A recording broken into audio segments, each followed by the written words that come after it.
Je n'arrive pas à contrôler mes émotions. Quand j'aime, j'aime à 200%. Bonjour à toutes et à tous et bienvenue dans cette minute coaching. C'est une question qui m'a été posée sur Instagram. Comment réussir à contrôler ses émotions? Comment faire pour arrêter d'aimer en s'oubliant soi-même? Et j'ai trouvé cette question de Julie très intéressante. Pourquoi? Parce qu'en réalité, que vous soyez un homme, une femme, que vous ayez 20 ans, 75 ans, on a tous un moment donné où on n'arrive plus à contrôler nos émotions. On ressent des papillons dans le ventre, on a tout notre corps qui vibre, on se sent attiré par l'autre et on se dit c'est l'homme ou la femme de ma vie.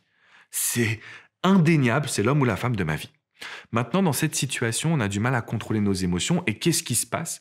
Ça nous amène à être trop en demande, à être trop étouffant également et surtout, ça nous amène à paniquer, ce qui va créer des séparations, des ruptures et ce qui va aussi nous amener à vraiment être dans une phase où on s'en veut. Parce que quand Julie m'a envoyé un message, ce que j'ai senti, c'est qu'elle en avait marre d'elle-même. Et ça, c'est la pire chose qui pourrait vous arriver. Si vous commencez à vous dire « mais je suis trop nul, mais j'y arrive pas, pourquoi j'arrive pas à contrôler mes émotions ?» En fait, vous leur donnez encore plus de place. Parce que vous savez que vous êtes génialissime. Alors bien sûr, on fait tous des erreurs, on n'a pas le bon comportement, mais ça arrive. Ce qu'il faut que vous compreniez, c'est que désormais, il y a des techniques. Mais la première étape, c'est d'arrêter de s'en vouloir.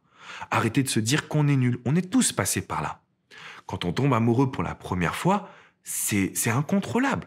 Quand on tombe amoureux pour la première fois à 50 ans, ça revient au même. C'est des premières émotions.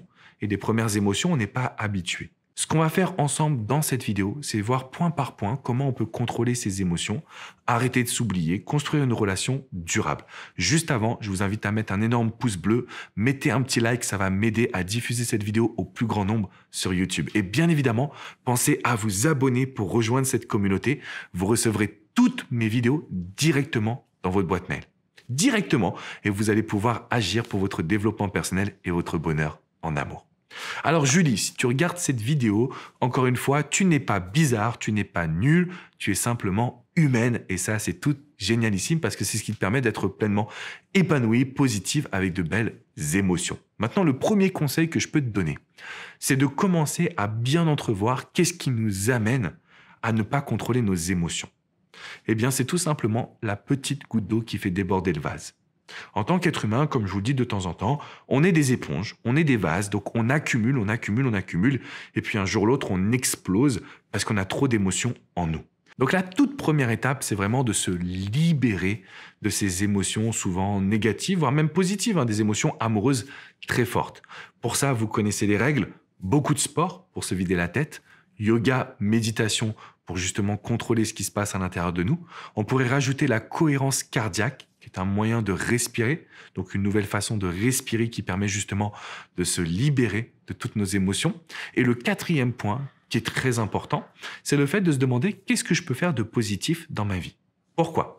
Parce qu'en fait, si on a un trop-plein d'émotions et qu'on est capable de se dire qu'est-ce que je peux faire de positif, eh bien ces émotions, on leur donne beaucoup moins d'importance. Par contre, si vous êtes à la maison, s'il y a moins d'actions positives, si ça va pas au boulot, forcément, vous allez vous concentrer sur votre relation sentimentale.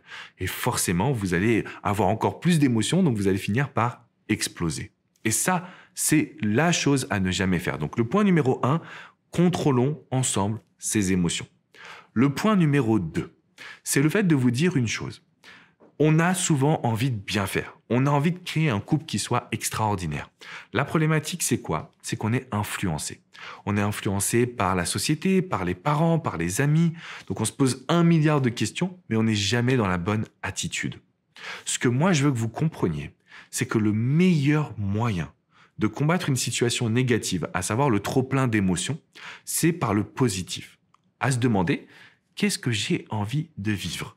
Donc Julie, si tu prends une feuille et un stylo et que tu notes dessus, ok, voilà ce que je veux vivre dans ma relation. Je veux aller au resto, je veux me faire masser, je veux faire une superbe randonnée, j'aimerais voyager au Costa Rica. On va noter tout ce qui te passe par la tête. À un moment donné, au lieu de se concentrer sur les émotions, on se concentrera sur ce qu'on veut vivre. Donc non seulement on va créer des souvenirs à deux, en plus de ça, on va se libérer des émotions et on va les régénérer par du positif. Et le troisième point, on va rendre cet homme ou cette femme, si vous êtes un homme, complètement accro, mais accro à vous parce que vous êtes dans une dynamique qui est nouvelle, parce que vous êtes dans une énergie qui est centrée sur le positif. Et ça, c'est tout simplement extrêmement important. Donc ça, c'est l'outil que vous allez pouvoir intégrer. D'abord, on se vide de nos émotions négatives. Ensuite, on se demande comment apporter du positif et de la nouveauté. Et le troisième point, c'est d'équilibrer sa vie. Parce qu'en fait, on a trop d'émotions quand on y porte de l'importance. Notre cerveau, il fait ce qu'on lui demande. Si on lui dit « Regarde la relation, j'aime cet homme, j'aime cette femme, c'est lui que je veux, c'est elle que je veux », on est en train de lui amener beaucoup d'émotions. Et c'est là où il est surmené. Par contre, si on lui dit « Ok, je suis très heureux avec cette personne, à côté de ça, j'ai mon objectif personnel, puis mon objectif professionnel, j'ai mes amis et j'ai ma famille. Qu'est-ce qui se passe à cet instant précis ?» Nous ne sommes pas dirigés vers une seule et unique personne. Au contraire, on est en train de créer quelque chose de nouveau, de différent et d'équilibrer son quotidien. De là, en fait, vous n'allez plus jamais laisser vos émotions venir détruire votre relation.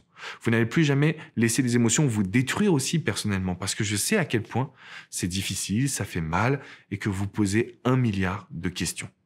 Donc si aujourd'hui vous me dites « Alex, je n'arrive pas à contrôler mes émotions », sachez qu'il y a des premières actions à mettre en place. Si vous voulez aller plus loin, je vous ai fait une vidéo spéciale uniquement là-dessus. Parce que depuis quelques années, je me suis spécialisé grâce à mes formations en programmation neuro-linguistique, la PNL, je me suis spécialisé sur le contrôle des émotions pour éviter la dépendance affective, pour éviter la jalousie, pour éviter d'être trop sur la personne que vous aimez. Vous allez retrouver cette vidéo privée, donc qui n'est pas sur cette chaîne YouTube, qui n'est pas sur mon site internet, c'est uniquement pour la communauté. Quand vous allez cliquer sur le lien de la description, là, juste en dessous, vous cliquez dessus et vous allez accéder à cette vidéo qui va bouleverser votre façon de voir les relations sentimentales. Je vous invite encore une fois à mettre un énorme pouce bleu, un gros like à cette vidéo. Bien évidemment, pensez à vous abonner à cette chaîne YouTube. Vous retrouverez mes vidéos directement dans votre boîte mail. Directement. Et surtout, si vous voulez aller encore plus loin, rendez-vous sur mon site alexandrecormon.com. Vous avez des centaines d'articles qui ont été écrits sur le développement personnel, sur la séduction, sur la vie de couple, sur la rupture sentimentale. Et vous pouvez réserver une séance de coaching privée, confidentielle, que ce soit avec coach Jenny, coach Hugo, coach Vladimir ou moi-même. Nous sommes là au quotidien pour pouvoir vous aider. Nous sommes là au quotidien pour vous transmettre le meilleur. Je vous fais une grosse bise et je vous dis à très vite pour une prochaine minute coaching. Ciao, ciao les amis. J'espère vraiment que vous avez apprécié cette vidéo. Si vous voulez continuer votre petit voyage vers le bonheur amoureux, le bonheur personnel également, n'oubliez pas de vous abonner à cette chaîne YouTube. Et d'ailleurs, si vous avez apprécié cette vidéo, j'en ai une sur le même sujet qui va pouvoir vous aider à vraiment obtenir les résultats que vous désirez. Je vous invite à cliquer juste là, sur cette vidéo, sur ce lien, et vous pouvez continuer à profiter de vidéos gratuites sur YouTube. À très vite les amis. Ciao, ciao.